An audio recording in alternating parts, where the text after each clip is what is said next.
It's time for Lefties Losing It. Now imagine you are in the great outdoors, enjoying the fresh air, enjoying the scenery, taking your dogs for a walk when this happens. You didn't adopt them. You didn't save their lives. You don't care about them. You don't care about anyone but yourself. You are crazy, lady. Get away from me then. Get away from me. You walked up to me. Oh dear, all that because that poor guy had purebred dogs. So she was triggered because they weren't adopted, she assumed. Now, if you thought that woman had exhausted her reserves of crazy and indignant rage, well, you'd be wrong. So wrong. Who are you talking to? Help me! Help me, please! Please get this guy away from me! Touch me, I will knock you out. You attack me, I have a right to defend myself. Okay, listen. Get away from me now. This guy is harassing me. Look at his bred dogs. Look at what an unethical piece of this guy. That's his mom. He has to have bred dogs because he has a small penis. You know, when people act that crazy, act that weird, one assumes that they're on something. Kind of how I felt when I saw this resurfaced vision of California Governor Gavin Newsom.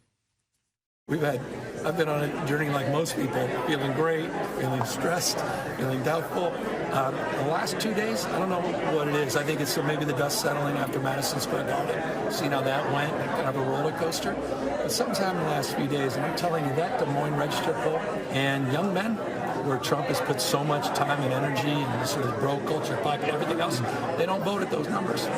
And I think suburban women generally, and I think it's reflected perhaps in that poll, there's something going on. There was something going on, all right. Good Lord, do take it easy on the disco treats, as the kids say. Now to a young woman who is certain Charlie Kirk is a fascist and is not entitled to speak at her campus. Just don't ask her what makes him a fascist or even what a fascist is. She's not good at talking or thinking. We don't want Charlie Kirk on our campus. We don't want fascists on our campus. We don't want to support that here. What is fascism? Immigration. I don't know. I'm not like a political scientist. I'm not good at interviews. You should ask someone else.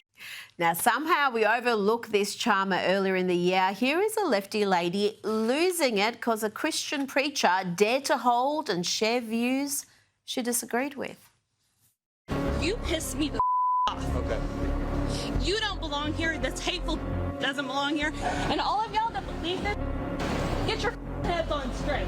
You are reason why we are falling apart as a country. Gotcha. And I don't want to hear, oh, do you know the percentage of that happens every fucking day? Didn't say didn't.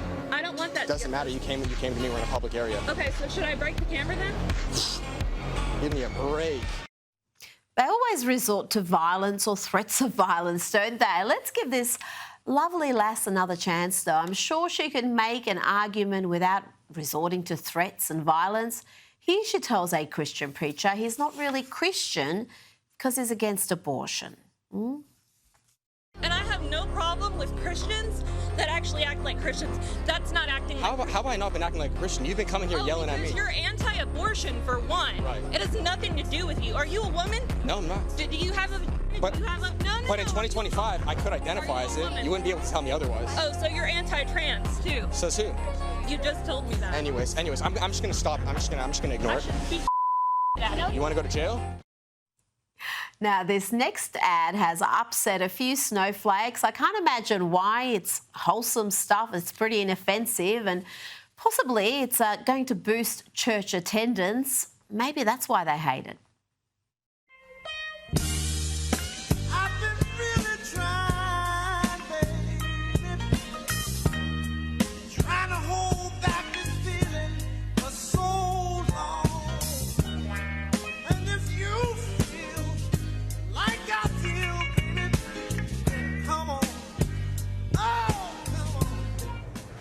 Prayers do get answered.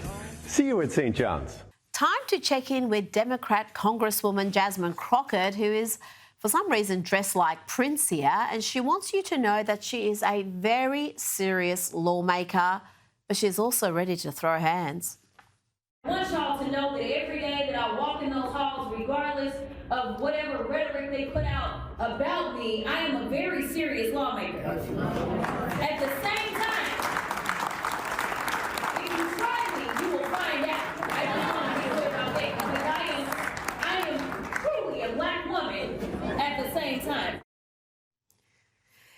Jasmine shows us what a serious thinker she is. She says this out loud on television, that law enforcement isn't there to prevent crimes. It's hard to fathom how idiotic this is, but it's Jasmine. Law enforcement isn't to prevent crime. Law enforcement solves crime, okay?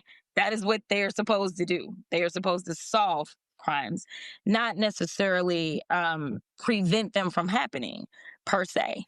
Now, last night we spoke about the media's shameful silence on a horrific murder in North Carolina because it does not fit their preferred narratives.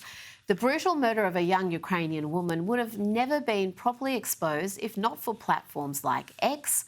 And that has upset the likes of CNN potato Brian Stelter. He appears more horrified by the outrage about this murder than the crime itself. The energy from pro-Trump activists. They picked up on this video from local news and ran with it. It's a little bit like the times when civil rights groups have raised attention about police-involved shootings. In this case, it is Trump-aligned influencers who are posting up a storm about this case on social media. Really, over the weekend, Elon Musk, Charlie Kirk, other Trump-aligned figures succeeded in making this senseless death a symbol of big city crime. And it's being used, as you said, Brianna, as a political symbol, with MAGA media calling for more forceful punishments and more incarceration. I have to say, some of the replies to Musk, some of the comments around this story are baldly racist, stoking fear of African Americans because this man attacked a white woman. The open racism on sites like X today, it's eye-popping. Joining me now is Sky News contributor Kosha Gator. Kosha, the media's failure to properly cover this story, and in many cases cover it at all, is damning.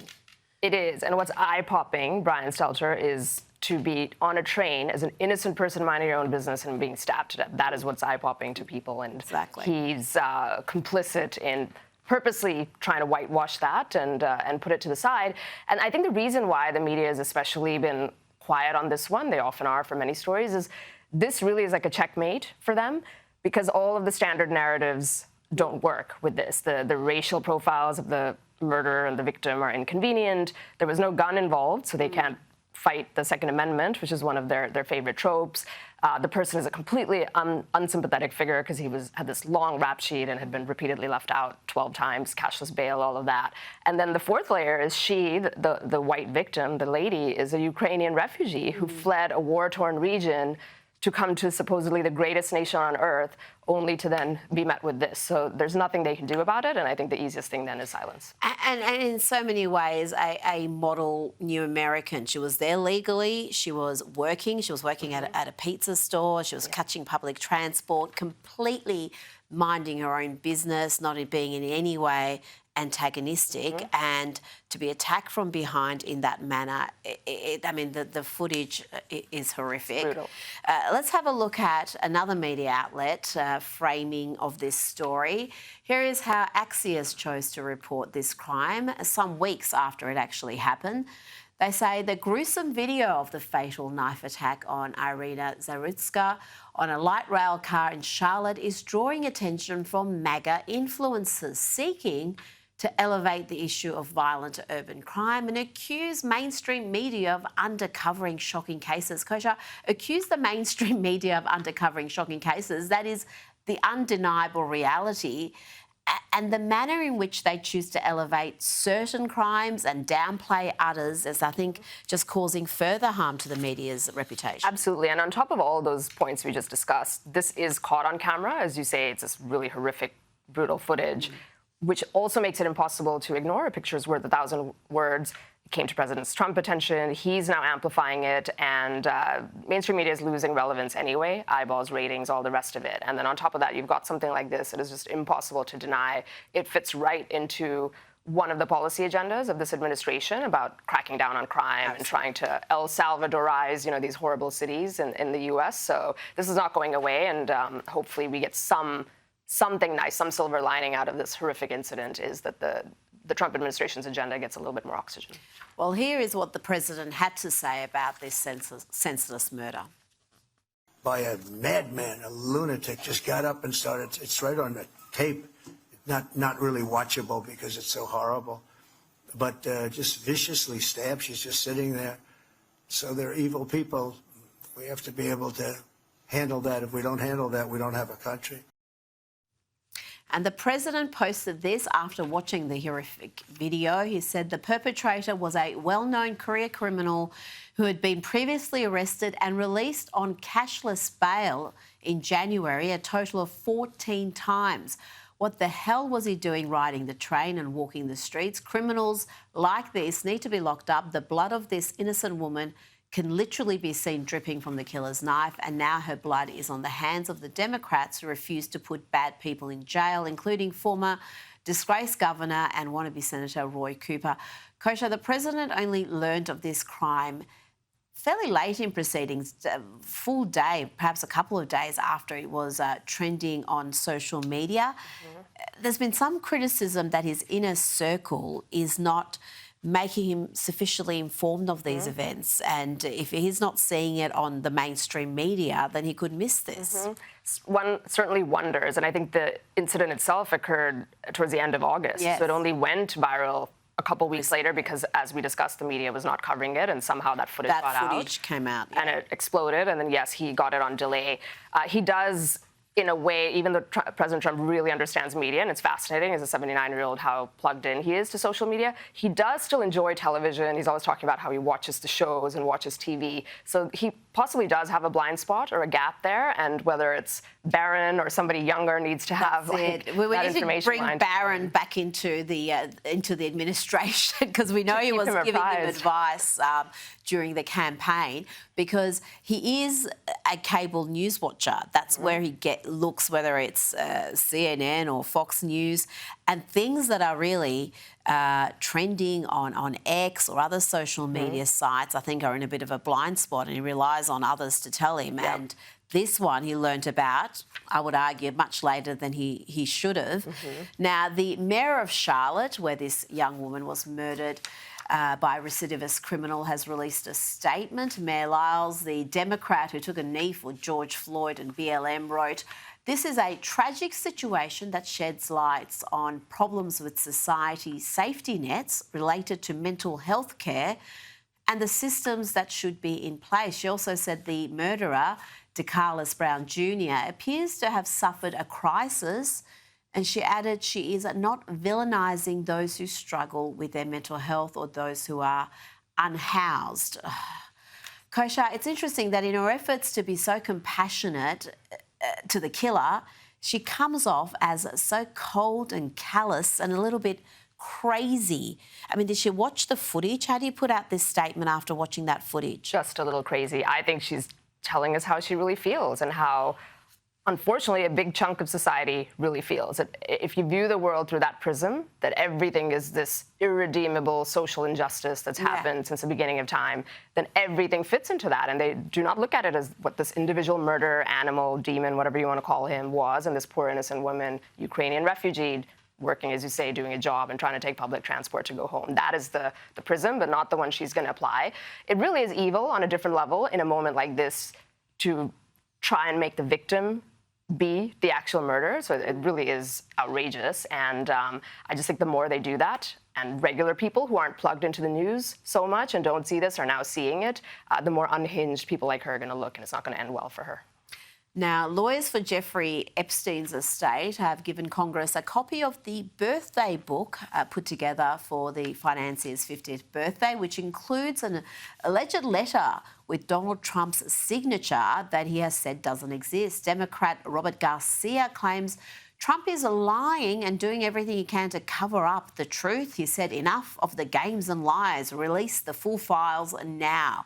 Is this something the president will be worried about, Kosha? I mean, the Democrats were in power for, well, several years there. They could have released anything related to Epstein, and I'm pretty confident if there was anything that could put on President Trump, they would have.